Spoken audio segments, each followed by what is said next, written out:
This podcast is sponsored by nobody. Hey dudes, welcome to Splat from the Past, the only 80s themed horror and sci-fi show where things could get totally radical. Now today I will be talking to Isabelle Mejias. Isabelle is a Canadian actress. Back in the 80s she played the title role of Julie Darling, which is celebrating its 40th anniversary this year. Very underrated horror thriller. And we're going to talk about that. I know that she's not a big personal fan of that movie herself, though, but I'm going to just try to find out how is it working with her co-stars at least on that movie. And also, she was in a teenage Norma Ray type movie called Unfinished Business. She was in Meatballs 3. She was in the TV movie of the week, Special People. She guest starred on Alfred Hitchcock Presents, the 1980s reboot, the Friday the 13th series, Scanners 2, The New Order, and she has a nonprofit organization called Mending Kids, which helps them which helps them get the medical attention. We're going to talk about all that stuff today, and I can't wait. She is a real humanitarian, and it's going to be a great conversation. This is the next to last show for June. June has been a fantastic month. I've done many great interviews, and July is going to be just as great. So yeah, here is my interview with Isabelle Mejias. Hello. Hey Isabelle, welcome to the show. How are you today? I am boiling. I'm in, 100-degree weather. Oh, I gotcha. I gotcha. We got pretty hot weather over here as well. Right. Calling. Yeah.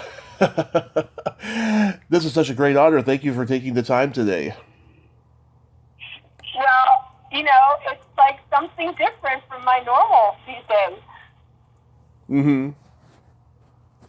So going back in time, you were pretty young when you started acting. How old were you? On my first feature, I was 17 years old. Mm-hmm. And I kind of went from 0 to 60. I went to one of those, those catch-all casting calls for a film that was going to be shooting in France, and they needed actors who could speak French with a French accent, and they went to all the high schools in Montreal, and I just went on a lark with a bunch of friends, and they kept calling me back, and then I ended up with the part, but that wasn't for Julie Darling. That's sort of how I started. Yeah, but before that though, you had never even done at least a school play or something. Nope. I think when I was 11, because I grew up speaking French, and French was my first language. Yeah. My mother put me one summer in, one of those acting workshops to help me with my English. And I think I was like the third witch in some Hamlet play or something. I can't remember. I just remember going round and round in circles, having to try and recite Shakespeare.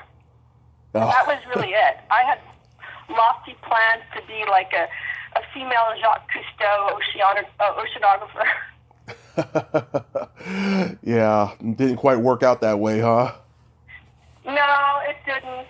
And I think that's sort of like why I kind of like felt more like an Alice in Wonderland when I first started acting. It's like I literally got the first job I ever went out for. So I don't think I appreciated,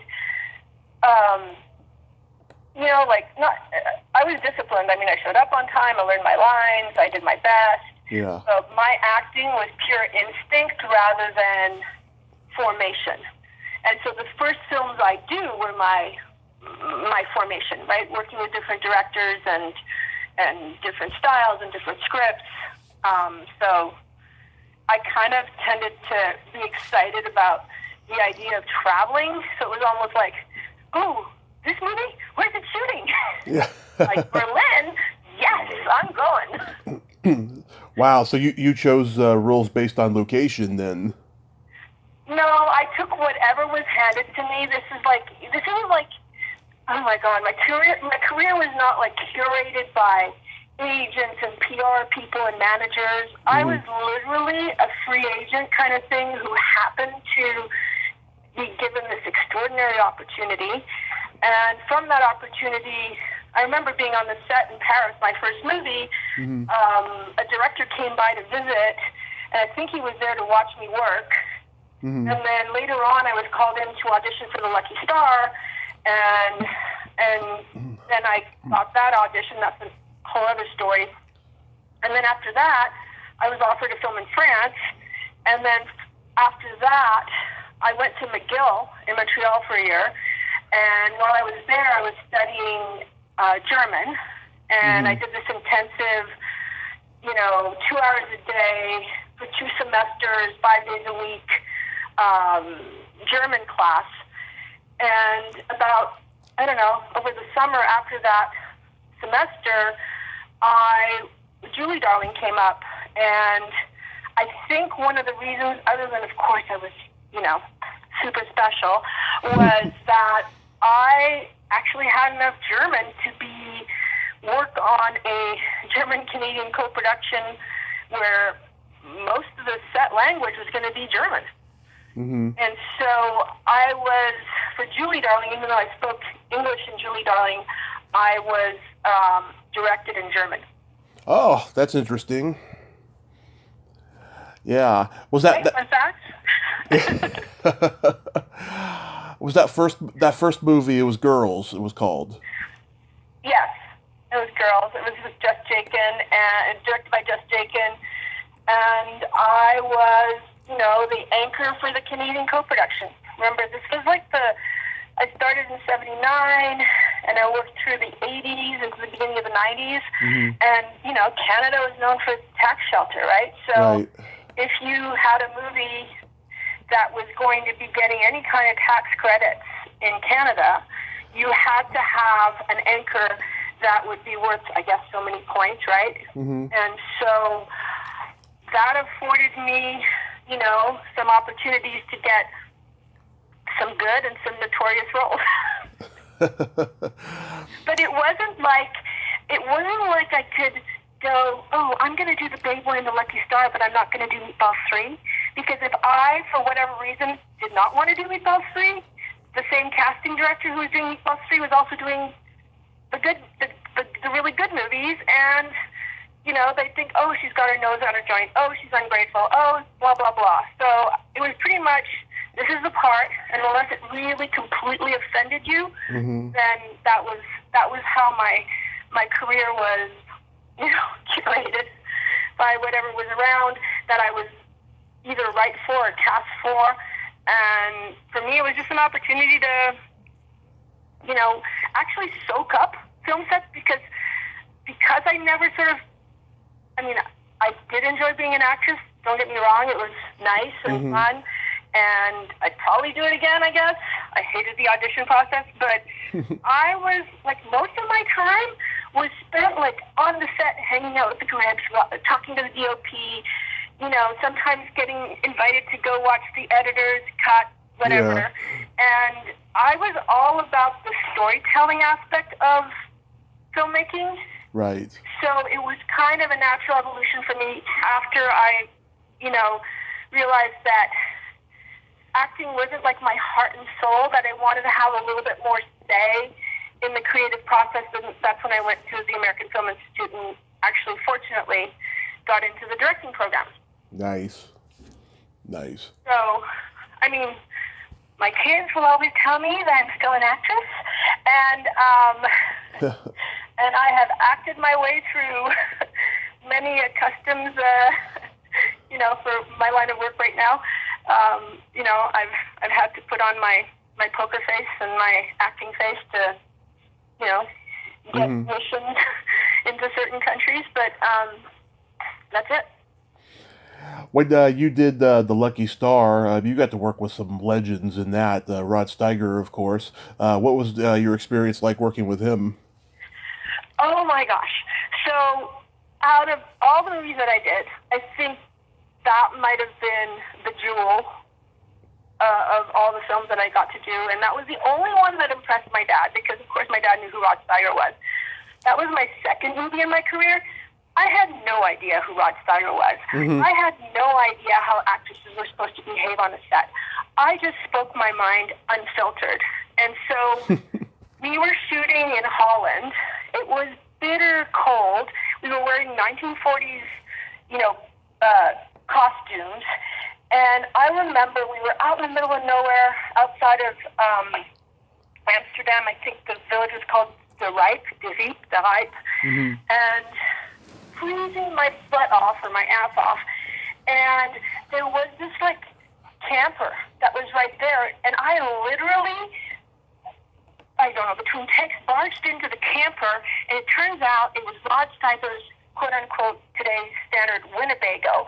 And he literally had his pants down. He was changing costumes, getting dressed by the dresser. Mm-hmm. And all of a sudden the dresser yelled at me to get out. That I've just barged into Rod Steiger's private sanctuary or whatever it was. Yeah. And I kind of stood my ground. I said, "Are you kidding me? It's freezing cold out there. I'm not moving. Why does he get this? Where's mine?" Yeah.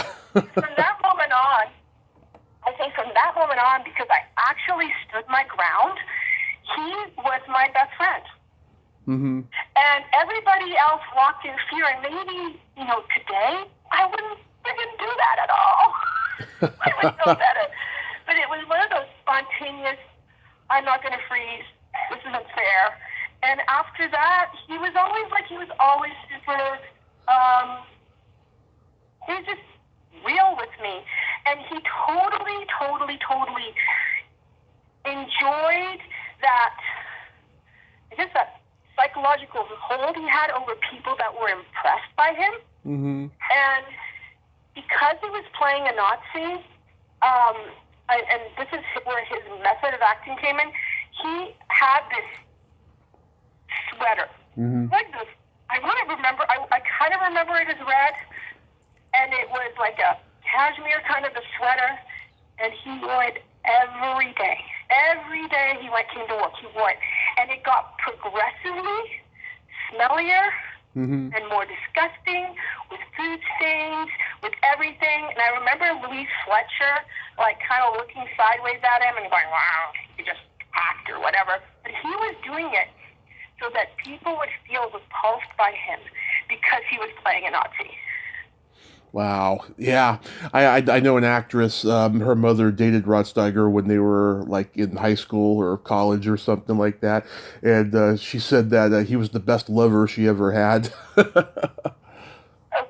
I can't speak to that. Yeah. Thought that'd be a nice little anecdote there. Okay. Louis Fletcher. Yeah, no, he was. Mm-hmm. Louis Fletcher, very, class act. Yeah. Very professional. I don't have, again, I was this was second movie. Yeah. Completely different than the first, different country, different tone, so much more serious than the first one. It was, it was a learning curve. It was, but at the end of the day, I fit in and I belong there. So it was, it's taken me a while to appreciate my whatever that the essential Isabelle was that I started with, that eventually got corroded by different, impressions from different people along the way. That was, one of those rare opportunities to be part of a really, really cool movie. Yeah. So, according to my research, you've been kind of embarrassed by Julie Darling over the years. So, my questions here will be minimal. What was? Go ahead. I'm super candid, so you can. Okay. You don't have to gloves off, whatever. I can. This is fun. So. Okay. I'm glad. What was Tony Franciosa like to work with? So, the only thing, Tony he was mellow. I think he was, I think he was in this kind of he was the star of the movie. Mm-hmm. He wasn't in a lot of the movie, and he was treated very, very, how do I say it? kind of like Rod Steiger, but he wasn't Rod Steiger. Yeah. He was the star, is what he was. He was a star. He was a star. And by then, that would have been my fourth film. I was just, I think it was like the incest scene that was really, like, I never got around it. I was creepy. Not acting. Yeah. That was probably the most uncomfortable I've been in a moment in a movie, really. And they weren't like, I remember, feeling self-conscious, and of course you're like being directed by a bunch of, like, a gentleman, and like, if there's anybody, like, class of people that are unself-conscious, it's the Germans. You know what I mean? Mm-hmm. And I mean, it wasn't a bad experience. I remember having a good time. I just kind of groaned, but then now I've come to terms with it. But yeah, I was part of, like, a good old, like, raunchy horror thriller. And it's always funny because I did about 18 films over my career. I didn't do that many. But I didn't do that few either. That's the one that I keep getting, like, messages from. It's pretty funny. And ultimately, I think I've only seen it in bits and pieces on YouTube. Huh, that's interesting.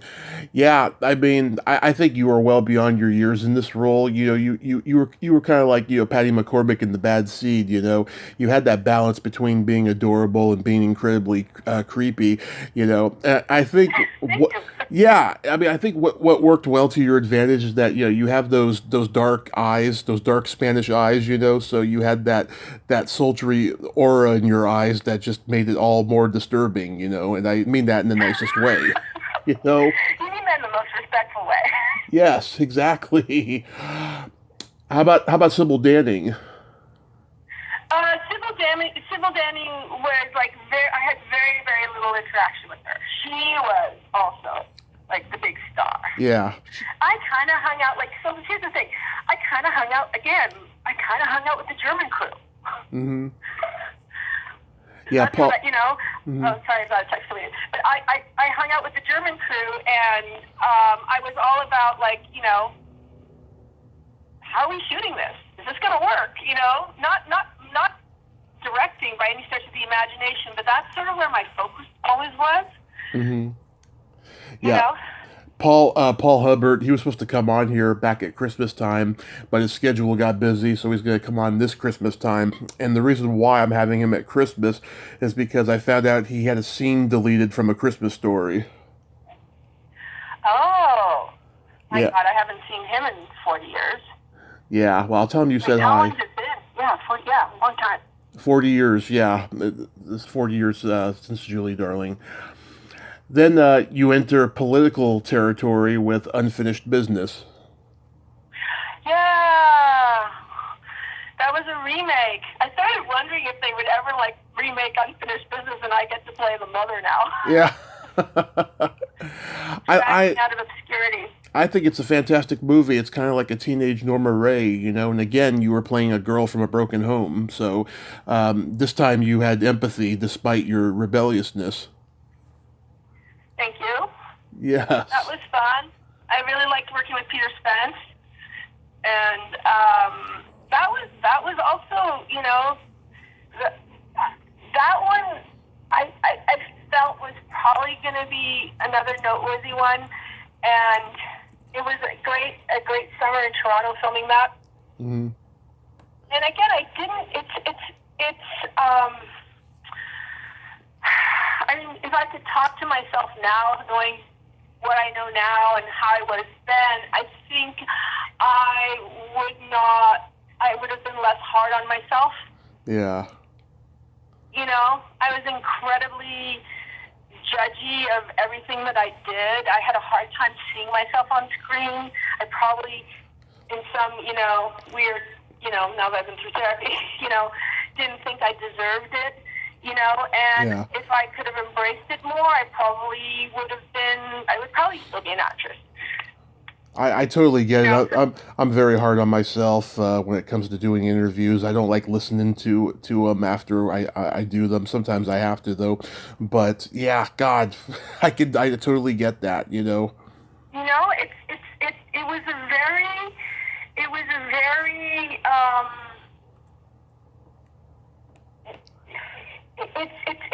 it's hard to be an actor. It's hard to be a working actor. It's hard to be a working actor around actors who don't work, right, or who work less. And I don't mean that like because there's like it was just a really fraught time with like I don't know. It's a different energy. Gaslighting, backstabbing. Yeah. It was really like, oh my God, you know? Now you have all sorts of like movements that kind of like, you know, draw light to it. But yeah, I survived the tax shelter 80s movies. And I think, you know, I wouldn't have had like, it was, you know, like when I was like 16 and a half or like 17 before I got cast in Girls, I didn't have a weight problem. I didn't have an issue with my weight. And then the minute I started acting, then all these people are coming at you to be this way or that way, or you have to look like this person. And that plays, I can't tell you, like, thank God we didn't have social media back then. Yeah. Oh my gosh. You know what I mean? I don't know what kind of mess I'd be today if we had social media on top of trying to do, you know, on top of just trying to grow up in the film industry, because I was there from, 17 to about 30.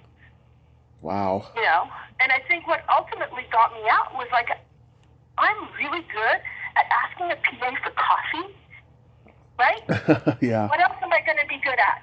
I mean, taking the acting aside, right? Mm-hmm. Like, what other life skills am I learning other than being a needy, incapable, helpless, whatever. What's the word I'm going to use? I don't know. Ingenue. Ingenue, yeah. Happens to look younger than her years, which was my casting power, right? Because you cast me at 20 and I looked like I was 16. Right. You're my fourth guest from Special People. Oh, Special People! Oh my gosh. Yeah. I've talked to Leslie Donaldson, Susan Roman, Ron James. I know that Leslie's very proud of the movie. What was that experience like? Wait, I seem to recall I played a young woman with special needs, and her extreme need was a very, very high libido. Yes. That was fun. I think Joe Kell was in there too. Yeah. And Leslie and I remained friends. Yeah. Yeah, I was Yeah, I was connected to her for a while, and then she's kind of distanced herself from the cult film world and stuff. She's going through an awful lot, but she's got a terrific sense of humor, and she's so funny. Oh my gosh, she's more than funny. She's like a voice, right? Yeah. she's unfiltered. Yeah. And, her and I got along great. Yeah, we were just saying fuck the whole time. Right. Yeah, she is awesome. Brooke Adams, she's so talented. Did you get to work with her much? No, not really. Just sort of like the peripheral actor in the aura of a star. Yeah.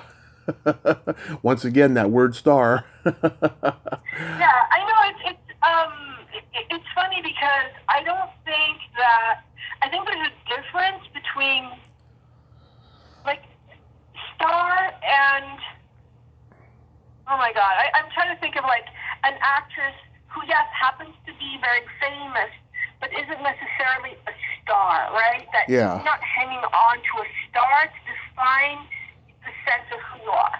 Oh, that's like... Right? Like, okay, so Meryl Streep, by all definitions, is a star, but I don't think she sees or needs that. She just sinks her teeth into the work, right. Focuses on that, and and then goes to whatever she's doing, right? She doesn't have this need to be front and center in all the gossip mags to feed that aura of marketability.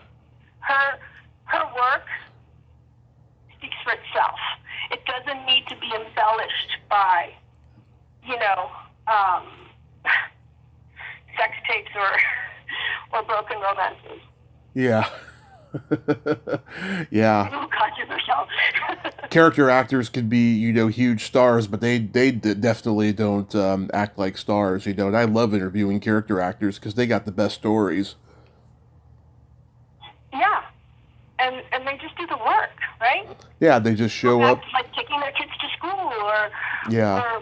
macrameing. I have no idea, But they do absorb what is going on, and that's why the stories are much better. And they're definitely a unique breed compared to the stars. Yeah. How was guest? Oh, go ahead. Yeah, go ahead. No, tell me. I was asked how was guest starring on Philip Marlowe Private Eye? Oh wait, was that the one where that furry? Is that the one where it's a French maid? I think so. Let me look at here. Yeah, I loved. Oh my God. Yep. Okay, so Monique was her name. Okay. Yes. Okay. So that was an interesting, awkward show to be on because the blonde, who was the lead in that episode, Melody Anderson. Yes. So after the Bay Boy, I auditioned and screen tested to be, I think it was Mel Gibson. Was it the Boy in Blue? Or was Nicholas? I can't remember who. That's Nicolas Cage. Yeah. Remember. Huh? Nicolas Cage is the right? Boy in Blue. Yeah. Okay. I think that's what it was. I hope I'm not getting my movies confused. But anyway, I think it was Nicolas Cage. It was to play his girlfriend, or the female lead in that. They cast me, and we signed the contracts, and then they changed they fired me before I even set foot on the set, and that was one of the most devastating, like, talk about ego burn, not knowing how to handle it, like, blows to my self-esteem in my career. And the person they replaced me with was her. And then, a year later, I get cast in Philip Marlowe playing a maid to her, opulent self. She was very nice and deferential, but there was clearly an awkward moment. Like, maybe I should poison her tea. I interviewed Melody a couple of years ago. She's an odd person. I can tell you that. Is she? Yeah. I mean, we never got to know each other. We were politely kept our spaces, but yeah. She's like this balance between being a hyper free spirit person, and she's very interesting. She's a psychiatrist now, primarily. Oh wow. Yeah. Oh, she takes a lot of pride in it. Absolutely. How was I can't wait to say what you're going to say about me when you're talking to somebody else. I mean, you're definitely cut from a different kind of cloth. I'm still trying to figure it out. Thank you. And when you find out, can you let me know? Yeah. I guess I'll just say you're cut from a different cloth, and I can't figure it out. Yes. How was very rare, fine cloth. How was making Meatballs 3? Oh my gosh. Meatballs 3. So, oh my God. What's her name? I'm going to... Oh, okay. So this is a really good gossip thing. Mm-hmm. So Meatballs 3 was, again, another one of those big summer movies, and it was with Patrick Dempsey, and I got to play a nerd, so I kind of held my... I kind of kept my dignity amid, a summer of, babes and bikinis that, I could walk on the set. I can guarantee that nobody was looking at me. They were all sort of eye-glancing, eye-catching, all that stuff. Mm-hmm. And Patrick Dempsey was great. He was very confident. And between takes, sometimes he would, like, break into dance, like from musical theater or something, and he'd jump on a chair and glide as it came down. He was very confident. And he knew he was going to be a star. Yeah. He knew it. Do you know what I mean? That kind of like, I got this, don't hold me back. And that's like completely the opposite. That was completely like my energy opposite, right? It was like, what? No, don't draw attention to yourself. Oh my God, no. That was me. But at the same time, I was dating a stuntman that before he started that movie, and during that movie, and never saw him during the movie. And then years later, I run into Carolyn Ray, who was an extra on Meatballs 3, and she brings up the stuntman.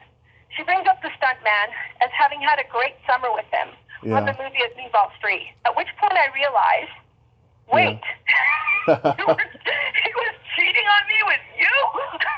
And we were like at a game night in Hollywood. Yeah. And I was outside of the circle, and I had just come because I was invited through, friends by a friend.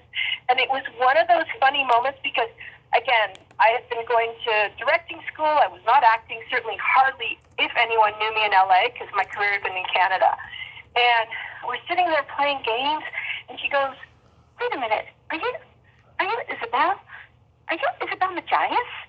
I was like, yeah. She goes, were you in Meatballs 3? And I was like, like slightly like self-conscious, and then that reveal. Yeah, I loved Sally Kellerman. I was so sad when she passed. Yeah, I was sad too. She was really fun. She was wry. She was like, she was, she showed up and she did the work, and she was not like, she wasn't like, at least I don't remember her as being demanding or, extra special. And you know who else was on that movie? Who I was a good friend of mine, at least when we were on movies, was Maury Chaykin. Oh, I loved him. He was a great character actor, and God, if he was still alive, imagine the things he would be in. Oh my gosh, yes. He was like, he died too soon. He was an extraordinarily gifted actor, and we actually had the same agent at the time, and we just sort of laughed at our situation, like, here we are. This is the movie we're doing now, and then maybe next week we'll be doing Philip Marlowe or The Bay Boy or Unfinished Business. Who knows? Yeah. Do you remember anything about Shannon Tweed? I see Shannon Tweed. Oh yeah. So it's funny because that I run a nonprofit now, right? Yes. And so her husband, Gene Simmons, has actually been one of our donors. Really? Yes, for Mending Kids, and we've had we have the events, we have fundraisers and this and that, and so I run into her. I don't know, once or twice a year I'll run into her, and she knows that we both have Meatballs 3 as our provenance. We don't really sit there and talk about it because I didn't talk to her when I was doing the movie. Yeah. I don't think we really had any scenes together. And, but she's, she has not aged. She's still like drop dead gorgeous and very, very, very classy. And, I've met her kids on occasion, and they're very kind and generous. Oh, that's wonderful. Then you worked with a good friend of mine, Catherine Mary Stewart, on Alfred Hitchcock Presents, the 80s reboot. That was fun. I love that role. Mm-hmm. Yeah. What do you remember about working with Kathy? Well, she was just really sort of generous and present. And again, she was famous. Mm-hmm. But she was just, a good, solid, working, collaborator. Yeah, she's never changed. She's always been the same person, and she's just a wonderful person. She's been on here 5 times. I met her at my first HorrorCon 6 years ago, and we became good friends like right away. And yeah, I just had her on for my anniversary show back in May. And Oh, congratulations. thank you. I adore Kathy so much. How about State Park? You are bringing out every single movie that I have been in. State Park. State Park was weird. They changed directors Mid shoot. mid movie, and Yeah. it was a great summer. Again, the crew was awesome. I met my boyfriend on that movie, and we were together, I don't know, 4 or 5 years. And so that was a good memory. I've never seen the movie. Mm-hmm. I've never seen the final product. I just know that it was a drag when we lost. I think the first director was Carey. I forget his last name. Yeah. Really super kind guy. And then they switched it, I think, to Russell Zelinsky, and it just became a really different movie. And again, me and my personality, I'm pretty sure I was disgruntled. Yeah. But yeah, I was supposed to interview Russell Zelinsky a few years ago, and then I never heard back from him. But it's all good. He was like. That isn't to say, he was in the awkward position of coming in and having. And replacing somebody, right? So right. It's not like this isn't a testament to his directing, his directing ability. It was just, it was like the harsh realities of movie making. You're replaceable. Yeah. You know what I mean? Oh yeah. Who did it that was replaceable? Oh yeah. Oh my God, who did Martin Sheen replace in Apocalypse Now? Oh, Harvey Keitel. Huh? Harvey Keitel. Harvey Keitel. Yeah. I have a Harvey Keitel story. Okay. I didn't really know who Harvey Keitel was. Mm-hmm. I'm in Germany for, we're back in Berlin. Is this before Julie Darling? I think it was before Julie Darling. Yeah. We were invited to the Munich Film Ball, and I remember being offered that's another gut punch. I was offered another movie, mm-hmm. and one of the girls from the movie Girls made an impression on the producers after I'd been offered the part. Uh-huh. And then the next thing I know, the part is taken away from me and offered to the other one from my cast of girls.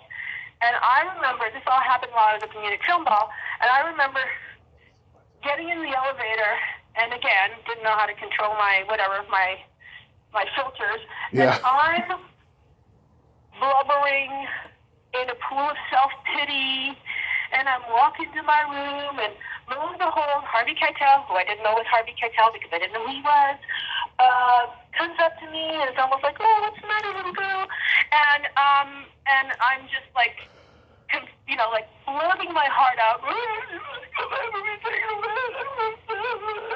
at which point he sits me down, and, one of those banquettes in the hall, in front of the elevator bays. Mm-hmm. And he tells me about his story at Apocalypse Now, about shooting, I don't know how many months he shot on Apocalypse Now, and then he was replaced by Charlie Sheen. Yep. And he's in tears. So he stole my tears to give himself a good cry. Yeah, everybody on that movie was contracted for 16 weeks, and then it just went over a year, and it turned into Vietnam for real, Yeah. Yeah. But just all this to say, there were like a couple of moments, like, when you're like, I don't know, there's people that wake up, even my kids, but I kicked it out of them, and I said, I want to be an actor. I'm like, no, you don't. Yeah. I want to be an actor. And I didn't have that. Right? And, mm-hmm. and so when it's handed to you in a way, and then you look back and go, oh, wait, I should have probably done this or that better, I probably would have, savored the journey, made different decisions, and been more patient with myself. But the lessons I learned and saw, like the behind the scenes bullshit. bullshit. No, it's just so Yeah. There's an aspect to this, and I think ultimately, that's what got me, was the dehumanizing of individuals who really are pouring their heart, because at the end of the day, we're people pleasers. You're an actor, you're doing it, yes, for the process, but you're also doing it because you want people to get what you're doing. Right.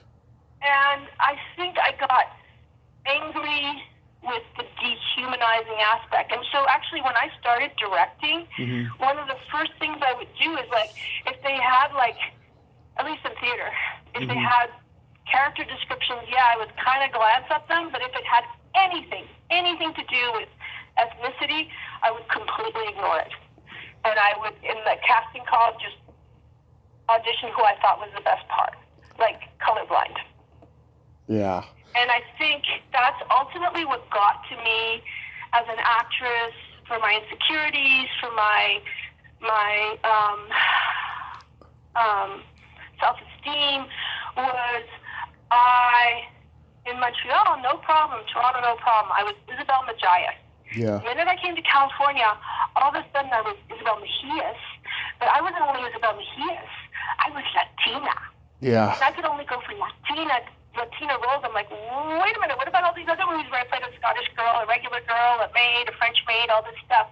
They could only see me as Latina, and so all of a sudden I had to come up with a Spanish accent, which I did not have, which was terrible. And, I was up against a brick wall for the longest time, or I could go back to Canada and work in Canada. And my agents at some point were completely fed up, and they did, we said, we're going to change your name. I'm like, what? You can't change my name. I've got all these credits. I've got nominations. I've got this. Like, no, we're going to change your name. And so they changed my name. They changed my name to an anagram that meant no Mejias. It was Jameson. And with Isabelle Jameson, I booked 2 jobs. No questions asked about my ethnicity, nothing. And I went and I did it, and then I quit. I was really upset. Oh. I was upset. But you know what I mean? And it's before J-Lo, this before, all the cool Latinas who actually forged, paved the way for Latin, even though it was Latin, to be accepted in the film industry as castable. Yeah. I can't find the word. Parts. I pronounced your name Mejias at the beginning here, so I hope that's okay. That's fine. I hate you. No. Whenever I talk to people who guest Mejias is technically how it's supposed to be pronounced, but yeah. Yeah. Whenever I talk to people who guest starred on the Friday the 13th series, they never remember it. Do you remember anything about guest starring on one? Yes, freezing my ass off, probably playing a hooker alien. A hooker alien. I think so, something like that. Was this a sci-fi one? It was horror, but yeah. And Bill Fruitt directed it. Excuse me? Bill Fruitt directed it. Okay, I don't remember. This was a Native American doctor who discovers a way to cure terminally ill patients. Okay, but which one? Wait, what did you call it? Is this War of the Worlds? No. Oh, no. This is Friday the 13th, the series. Okay, I'm blanking. I'm completely blanking on that one. What did I play? You played Blair Gerard, and this had John DeMay in it, Chris Wiggins, Paul Sanchez, Louise Roby. God. Yeah. I am completely blanking on it. It's okay. Everybody does when I talk about the series. Yeah, no, I think War of the Worlds, I remember being in an elevator and fishnet stockings, something like that, I think about it. And then there was, what was the series with Jeff Wincott? One with Jeff Wincott. Remember, it was a TV show. It was a long-running Canadian TV show. Oh, my God. I remember playing a pregnant girl, and I remember my line going, I want to keep my baby, Mr. Dominic. and I was in like some kind of like, I was kept hostage. I was a teen pregnant chick. Can't remember. Let's see. Was it TNT or Day One? Nope. Dangerous Curves? Street No, League? Dangerous Curves, by the way. Dangerous Curves, I did it as Isabelle Jameson. Yeah. Why'd you go by Jameson? Remember, that was a no anagram. Oh, okay. That was like the no Mejias anagram, so that I could see whether it was my ethnicity or my ability. Was it Night Heat? Night Heat, that's it. Night Yeah. Heat. I've talked to Stephen Mendel about that show. That was an institution. They did a lot of. I think they did a lot of seasons on that one. Yeah, that was on CBS over here, I remember. How was making Scanners 2? Scanners 2. That was the same people, like the same producer and the same cinematographer, I think, from the Thin Blue Line. Mm-hmm. Blue Line. Yeah. That was fine. Again, I was super self-conscious doing a telepathic love scene. That was like so weird. Yeah, did you like the original? Oh my god, yeah. It's the original, yes. The original was a classic. I'm not so sure Scanners 2 was, lived up to that. I'm sure it's got a cold audience at least, though. I've talked to Stephen Lack, who was in the original. In this one, I've talked to Vlasta Verana, who played a cop like he usually does, and he didn't remember much of his filmography because he's done so many movies. No, I mean, I remember, again, we shot in Montreal. Mm-hmm. We shot in Montreal, and it was like, I lived in Toronto at the time, but it was like a lot of, again, I knew the crew was familiar. It was like coming home, and I just remember one scene where I had to be like orgasmic and telepathetic is what it was. Yeah, I actually didn't see that one either. Deborah Raffin was in it. What was she like? I do not remember. Oh my God, you brought me on to talk dirt about, or dish about people, and I'm not looking for dirt. I was just curious. That's all. I don't remember. I remember David. Was it David Hewitt? He was nice. Mm-hmm. Aldo Nova does the theme song. I love his music. I used to do his song Fantasy in karaoke. I didn't know that. Yeah. Song was called Mind to Mind. Oh, I didn't know that. That's cool. What year did you move to Los Angeles? I moved in 91.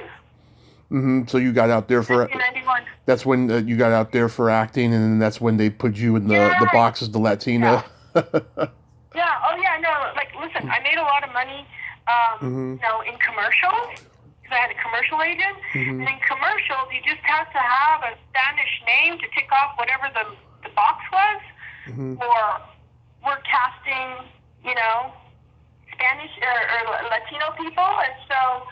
I'd show up. I had Isabelle Mejias, and they were like, "Okay, cast." So I did I was for whatever remember what's her name, Rosie O'Donnell. the actress who played in the Flintstones, the movie. Rosie O'Donnell.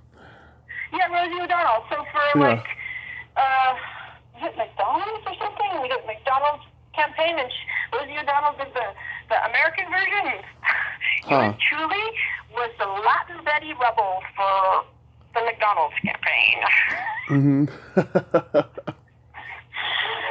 So I did cereals, I did McDonald's, I did AT&T, and I was like, here she is, token Latina. Yeah. In. And so, no questions asked. Of course, so that I'd get hired for. But that was really, this is what I've been doing for 13 years and don't get me wrong, I would do a commercial tomorrow because if it hits, the royalties are amazing. Yeah. You know what I mean? That's Hollywood supports half the industry. They can get a commercial or two a year, gets them their medical and all that stuff. So why not? But it was kind of disheartening. And that's kind of like, my mom passed away in 1991, and between my mom passing away and this whole Latina thing, I had a complete, like, epiphany of, like, is this what I want my life to be? You see somebody die under, in close proximity, like, I can't ever recreate that acting. Why am I going to even try? I don't want to. This is real life, right? Yeah. I was aspiring to feel all these emotions through acting, as opposed to getting out there and living my life. And ultimately, if I'd done more of that instead of waiting for my jobs, I probably would have informed my acting better. I probably would have kept going, but I just didn't know how to do it. So it was like, yeah, I'm done. And then, oh my God, why am I, Dan, oh my God. Why am I blanking on his? Oh yeah, Dan Petrie from The Bay Boy. When I was doing The Bay Boy, he was always helping me see how he was doing everything, and like in terms of directing. And so when I had this sort of come to Jesus moment about how I wanted my life to be from this day forward, kind of thing, he's the one that said, Isabelle, it's time, for you to go behind the camera. And he helped me craft my application for the American Film Institute, which was really cool because a lot of people apply. And the year I got in, there were 24 students that got in for the master's program, and 6 of us were women. And then after the second year, they narrowed it down to 6 of the 24, and I made it to the master's round.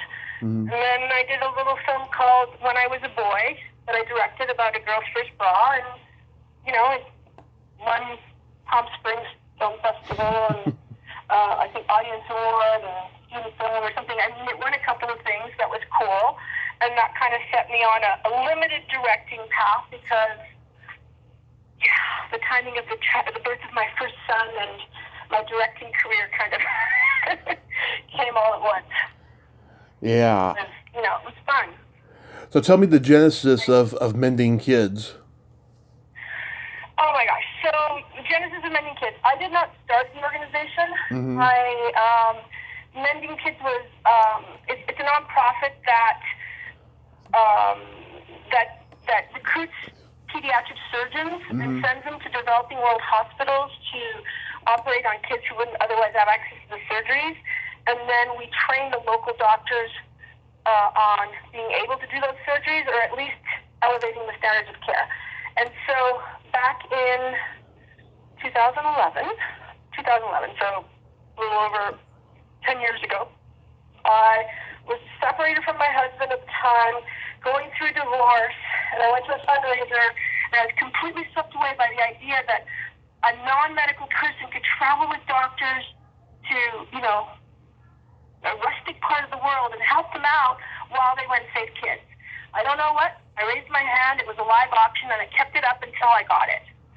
And when I finally was able to go on the mission, it was a mission to China. Oh, that's the other backstory. Like, I have a daughter who's adopted from China, and so when they said that they were going to China to operate on orphans to make them adoptable, I was like, oh my God, I have to be on that trip. And it turned out that I couldn't have known this at the time, but 6 months later, the trip actually left. Hang on a second. The trip actually left on my birthday, and it turned out that the person who was supposed to go and document the mission, like film it and everything, couldn't go, and they knew I had been to the American Film Institute and whatever, and so they asked me if I would do it. And it completely changed my life. The idea that I could make a story or record a story that was going to help the organization do more good, all of a sudden gave whatever voice or whatever did missing in my life more meaning. And by hook and by crook for the last 10 years, I went on to coordinate the missions and produce the missions, and now I run the organization. And so we deploy teams, and so that's what I do. So I went on from being everything being life and death for me on a movie set to actually producing life and death. Yeah. But I love that you're doing that though, because as we know, the medical industry is fucked up. It keeps getting worse. The pharmaceutical companies are taking over. I mean, did you see that documentary Michael Moore made, Sicko? I haven't seen it. I know it, but I think Mending Kids is an opportunity for all those places to redeem themselves, because the only way I can do this is I actually go to, not to pharmaceuticals, but to like companies like Abbott and Medtronic and Yeah. Johnson and Johnson, and we go and we apply for stuff, and they give us the stuff, and so I don't have to raise the cash to buy the stuff, and then all our doctors give us their free time. I think for us, for all the people who participate, it's an opportunity for them to get back, to give back, but to reconnect with the reasons they got into that field in the first place, right? That first thought of like, oh, I'm going to go help the world, right? No, not like, oh, I'm going to bill you for a boob job kind of thing. You know what I mean? Yeah. So it's like, and by the way, we help kids, and talking about all over the world, but like on July 16th, we're helping, probably about 10 kids here in LA, and we're giving them some free surgeries that have been denied by insurance. The parents can't afford the deductibles, and our surgical teams are going to be giving them the procedures they need. It's about self-esteem. So I'm really proud of that.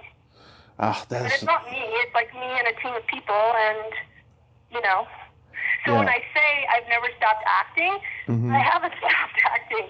I just came back from Tanzania, and I had to go through customs with like 15 bags of medical supplies, and you got people looking at you cross-eyed, and I'm like, time to put on my best acting and get those medical supplies through customs.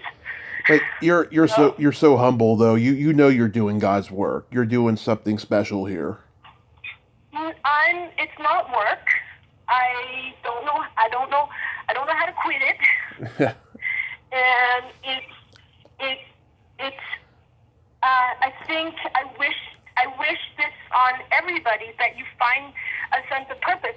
And your sense of purpose might be painting a beautiful painting, right? Or rescuing a puppy. But it kind of fills your heart, and it kind of balances all the other shit you have to deal with. Yeah. I mean, so for me, it's like people come on my missions all the time that are non-medicals. I want people that are non-medical to come. Like, I take teenagers, like if I had been exposed to this when I was 16 before I went into acting, I might have just gone straight into medicine. Right. But how would I be that? My parents were interpreters. I wasn't around doctors other than when I was sick, Yeah. And so I try to give that opportunity to teenagers to come with me on trips, and I just took like 5 teenage girls to Tanzania. They were awesome, and that's what gives me that gives me joy. That's so wonderful. Yeah, I mean, there are times when I wish I had been doing this 10 years ago, but 10 years ago I was a drunk, nervous wreck, so timing is everything. You needed to go through that. You did it, and you've lived through that, and now you have all that perspective, right? Exactly. I think the key is yes, I was hard on myself through my acting years. Now I'm trying to live with it as a badge of honor. My kids couldn't care less. Actually, that's not true. My son has never seen a single second of footage of his mother. He is incredibly uncurious about my career. And my daughter, from around the time she could click on a keyboard, started Googling herself. and then couldn't find herself, and then she Googled me. And then she's like, "Hey, Mom, were you in a movie?" But I'm like, "Yeah, it's fun." We talk about having spaghetti and meatballs and watching Meatballs 3, but I haven't done that yet. Yeah. Show her 1 and 2. No offense to yours, but those are the best 2, in my opinion. Wait, what do you think my best movies are? Yeah. Which ones do you think are... Enough about you. No, what is it? Enough about me. What do you think of me? What I think of you? It's that joke, right? Oh, enough about me. Let's talk about you. Now, what do you think of me? Yeah. Oh, I do that all the time. People want to hear about me because they don't know who I am and stuff. And I've gotten so bored talking about me because that's what I did to compensate for my bad interviewing skills in the beginning when I first started the podcast. You know? No, it was just you. It was the evolution of you. Exactly. Exactly. Oh, one last thing I wanted to ask you. I forgot to ask it earlier. When you were in Julie Darling and you had to handle that rat, did that rat give you any trouble? Did he bite you or anything? Well, funny you should know this, or maybe you already know this. Yes, he did. He bit me. He took like a big chunk out of my finger. Oh. I had to stop. I had to go to the ER. I had to get a tetanus shot. I had to get my finger sewn back, like up, and then and back to work. But yeah, that cost the production a half a day. And and do I love having boa constrictors wrapped around my neck? No. I learned to deal with that. So yeah, I'm also the official family bug catcher. Yeah. I catch bugs. I'm okay with reptiles. Instead of being scared, when I'm about to be scared, my trick is to just really exhale and then deal with it.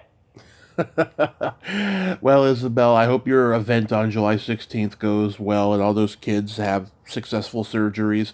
And I hope you have a happy 4th of July, have a great summer, and be safe out there. And I hope this was comfortable for you. You'll tell me. I think I had a good time. Thank you so much for, being curious and interested in my acting footprints. Absolutely. You have a great day. Okay, you too. Thank you so much. Thank you. Bye. Bye-bye. Well, there you have it. Isabelle Mejias. Ain't she a sweetheart? Very interesting lady. Cut from a different cloth, as I said, but she's awesome. I enjoyed talking to her. Well, until next time, this is Tommy Throwback Kovac saying there's no shame in living in the past because the present sucks. Later, dudes!